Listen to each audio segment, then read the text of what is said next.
প্রবাসী হিসাবে তো আসলে আলাদা কোনো প্রত্যাশা নাই। আমি বাংলাদেশের একজন নাগরিক হিসাবে অবশ্যই প্রথম যেটা আশা করি ন্যায় বিচার, সুশাসন, সেইটাই আমার কাছে মেইন।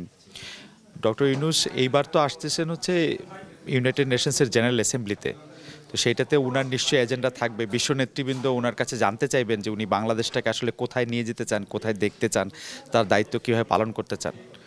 তো আমার কাছে দায়িত্ব পালন সম্পর্কে একটা নাগরিক হিসেবে আমার আমার প্রধান এবং যদি বলেন এই মুহূর্তের সবচেয়ে বড় চাওয়া হচ্ছে ন্যায় বিচার, সবার জন্য বিচার সমান হোক এবং সুশাসন, সব ক্ষেত্রে সুশাসন, এবং বাংলাদেশে কোনোদিন দুর্নীতি, দখলদারি আর রকম যেগুলি আমরা পছন্দ করি না, আমরা জানি কিন্তু সবাই আমাদের সমস্যাগুলি কিন্তু আমরা সবাই জানি, এই সমস্যাগুলি আমাদের মধ্যে আর ফিরে না আসুক, এটাই আমার প্রত্যাশা।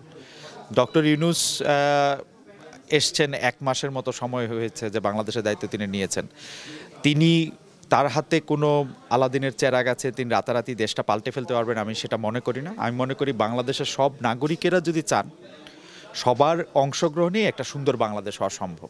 ডক্টর ইউনূসের কাছে আমাদের এই প্রত্যাশা যেন ল অ্যান্ড অর্ডার রিস্টোর করতে পারেন, উনি বাংলাদেশকে স্থিতিশীল পরিস্থিতিতে নিয়ে আসতে পারেন এবং ডেমোক্রেসির প্র্যাকটিস করাতে পারেন।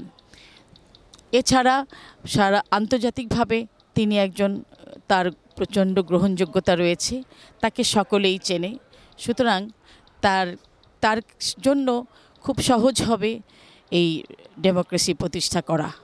আশা করছি যে এই জেনারেশন, আমাদের এই নতুন প্রজন্ম, আমরা তাদেরকে নিয়ে এগিয়ে যেতে পারবো।